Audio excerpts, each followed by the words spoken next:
This is the most serious domestic crisis that we've had in the United States in my lifetime.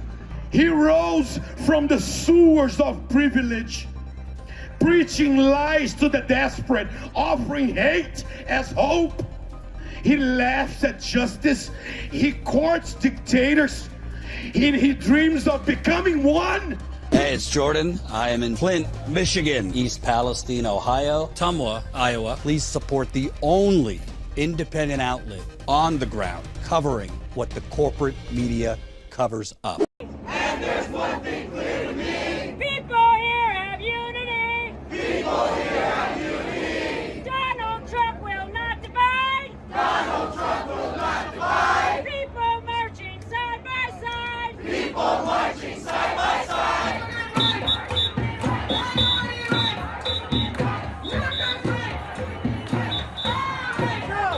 No KKK, no fascist USA! No Trump!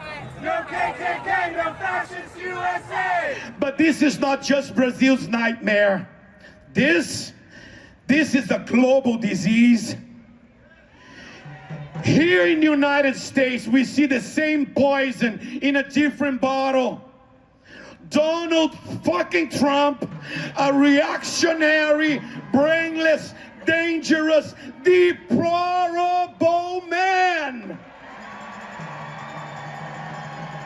A deplorable, a mask of deplorable, bringing the swamp into the White House. He rose from the sewers of privilege, preaching lies to the desperate, offering hate as hope. He attacked the very idea of truth. He laughs at justice. He courts dictators. He dreams of becoming one. He book bans. He queer erasure, censorship, police violence, corporate greed, dressed up as freedom. This is not coincidence. The fascists are watching. They are waiting. They are organizing. And they want us to be tired. They want us to be quiet. They want us to forget. But we won't.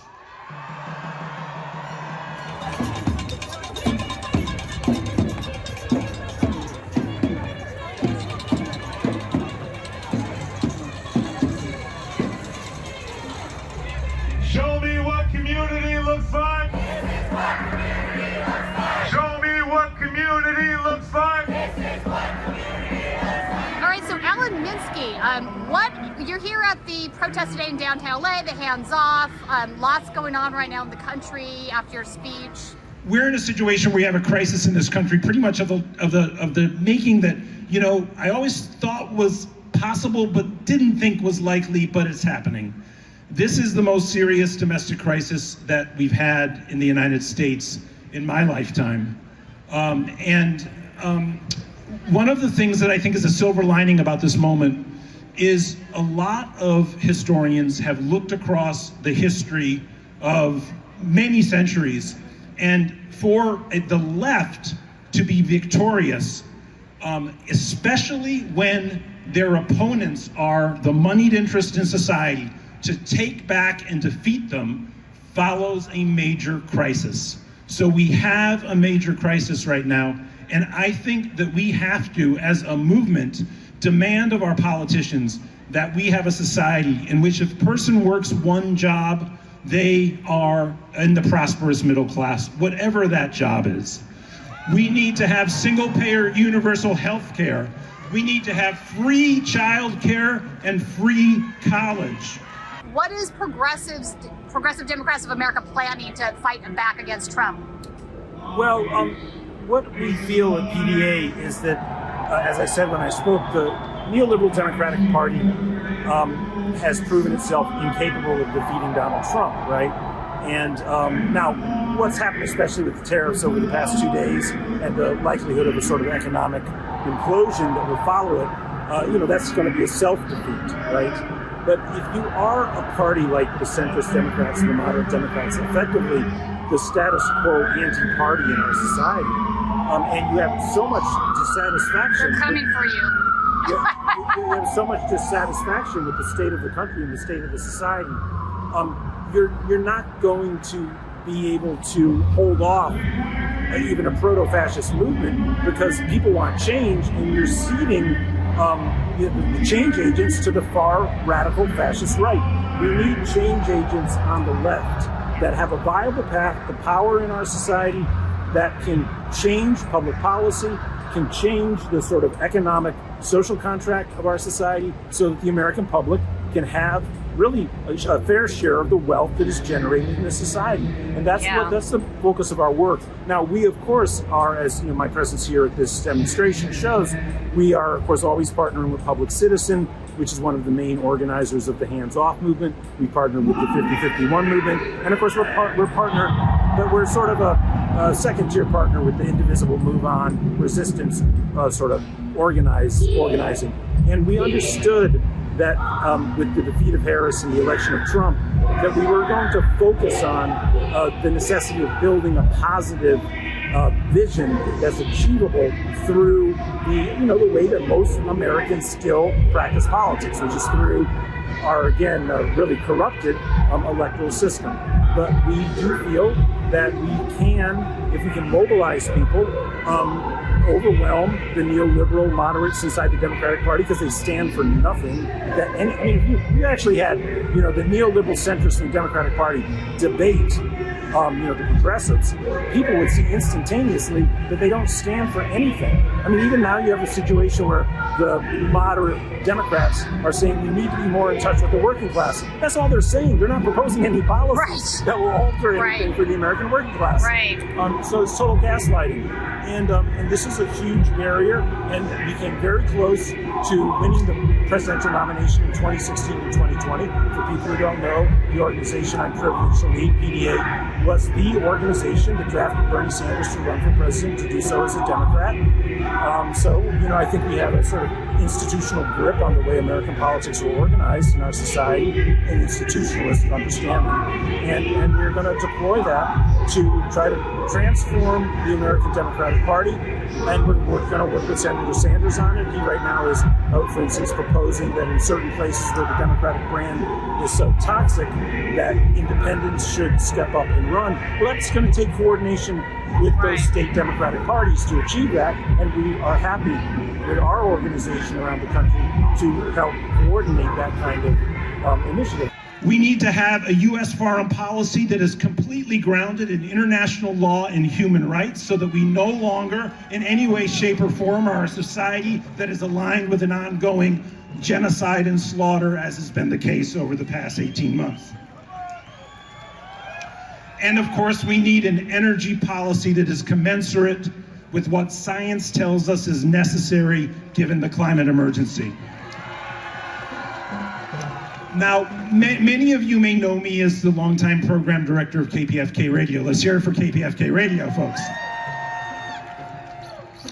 I did not apply for a job in 2018, but I ended up with it nonetheless, and I am now the national executive director of the organization that drafted Bernie Sanders to run for president and to run for president as a Democrat in 2016 because of the experience that Nader had back at the 16 years earlier.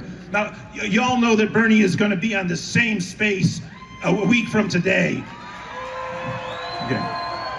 By the way, it sounds like incredible, like Neil Young and Joan Baez and AOC, etc. So it's going to be, usually they put the stage up in the middle when Bernie's here. I think it's going to be incredible. But here's the thing, we're in a paradoxical situation in our society.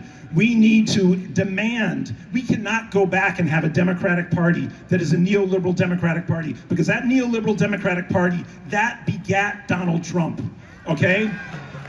What has to happen in the country for, this society to not be in its kind of phase of terminal sociological decline, and certainly has the resources to be a place which, I think the whole population, with very few exceptions, like maybe the diehard Trump supporters, on the moment Trump won, they may believe in America.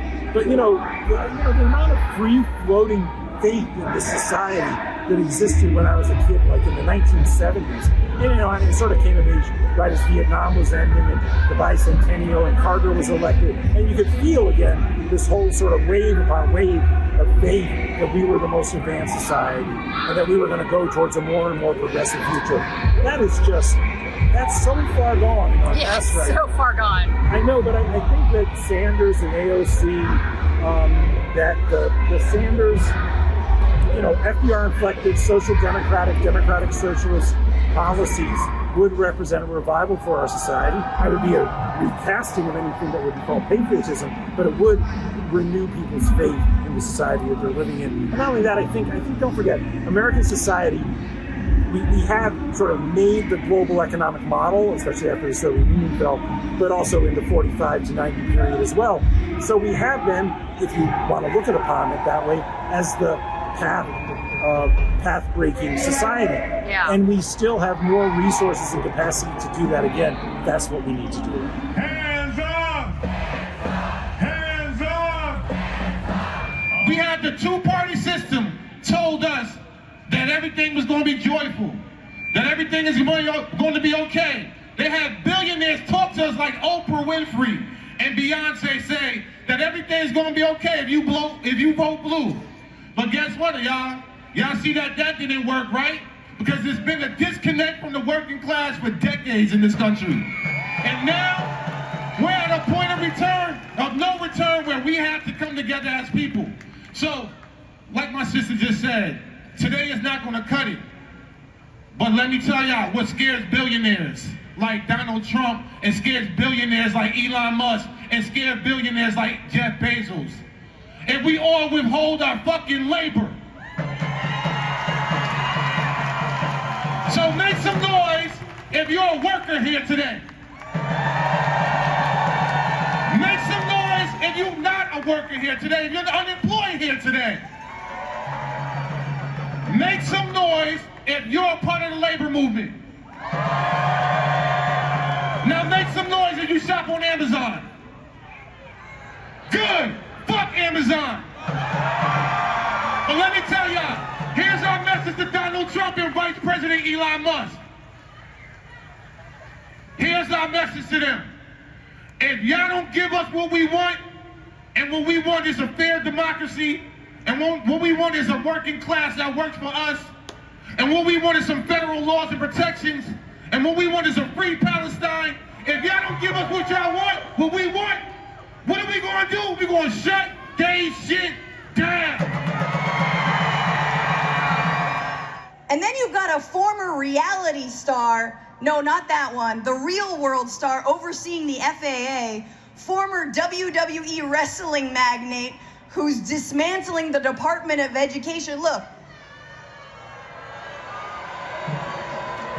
if Linda McMahon wants to dismantle the DOE, then she should have to wrestle 28 third graders just like every other public school teacher.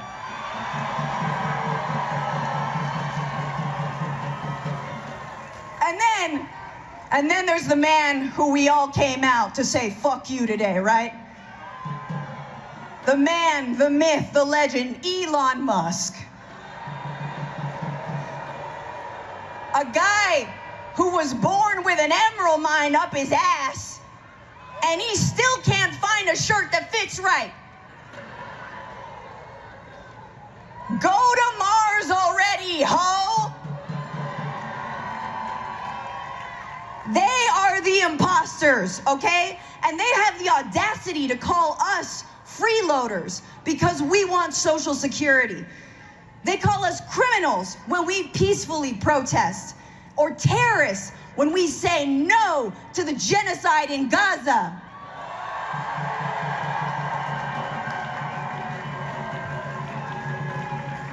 And let's be real, there's some imposters in the Democratic Party too. Those who claim they're fighting for us, but they confirm all of Trump's nominees. They vote to give Trump everything he wants in his budget.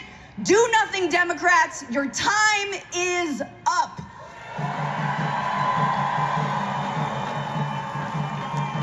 Chuck Schumer, your time is up. Chris, I wanted to talk with you about your recent escapades in Huntington Beach with the city council. I think escapades is the perfect word for it. A couple weeks ago, they literally had you thrown out. The police came and dragged you out. You've been fighting for gay rights and trans rights. Unfortunately, it's clear that this council does not listen, so instead I'm going to take my time to say what MAGA has stood for these past 3 weeks. MAGA stands for trying to erase trans people from existence. MAGA stands for resegregation and racism. MAGA stands for censorship and book bans. MAGA is explicitly a Nazi movement. You may have replaced a swastika with a red hat, but that is what it is. I will now engage in the time-honored American tradition of peaceful civil disobedience.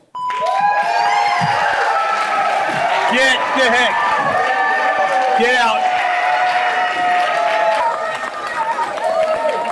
How long have you been involved in activism? Because you used to be an NFL player. Yeah, so I've been an activist, I guess, since my NFL days, back when I was speaking out for LGBTQ rights, and then I was happily retired until my city council decided to go insane and just go full hardcore right-wing nationalist extremist, bullshit. And so they've been screwing with our library for the past 2.5 years. First they tried to ban books, and they tried to privatize it. Now they wanted to put up a plaque that said MAGA all day and then flashed it. And that was the point where I was just like, look, just keep your hands off the library. Like, this is a public building. It shouldn't have any sort of political message on it. And then the other thing I want to show people is that what we're seeing in Huntington Beach is what we're seeing nationally. In that once MAGA gets control, they don't work for the betterment of their community. They work for whatever gives them more political power. And you're seeing that happening right now. Because I don't know how to tell you, but someone who knows economics knows not to put 50% tariffs on a country. Otherwise, the stock market crashes. Right. And that's just endemic of what MAGA is about. They don't care who they hurt as long as it makes them feel good. Right, or enriches their donor class. I think a lot of the anarcho-capitalists, which are like the Peter Thiels, the Elon Musk, they've been wanting to do this for a long time because it is a tax rebate for the rich. Right, yeah. Well, and the other thing is that it destroys democracy, because it consolidates more power into their hands. And what we have to do as people is come together and understand that we are in an existential fight for our country right now. We are in an existential fight for democracy. If we don't show up, if we don't make our voices heard, then we might not even make it through the 2026 elections, let alone the 2028 elections. So we have to show up. We have to take to the streets, and we have to make our voices heard. So let me ask you this. There's been a tension that exists. I think a lot of the Huntington Beach City Council pretends, I mean, they believe probably this. I think they're pretending, but I think they might believe it. Who knows? That what they're fighting for is free speech, right? They say this stuff, but they've also been banning books, not just the MAGA placard in the library, but also like banning straight up books, which is clearly not free speech. Have you been involved in any altercations regarding that? Yeah, so I went and spoke at the city council meetings about, banning LGBTQ books, about establishing this book banning board. And what they want is freedom of speech for themselves, and then the authority to punish other speech that they don't like, which isn't freedom of speech for anyone. And what I wish they would understand is that if that's the world they want to live in, they're setting the precedent where someone can silence their speech. That's why we have the First Amendment, so everyone's voice can be heard. And the freedom for religion is also the freedom from religion. So that way no one can impose their religious views on you, no matter what increment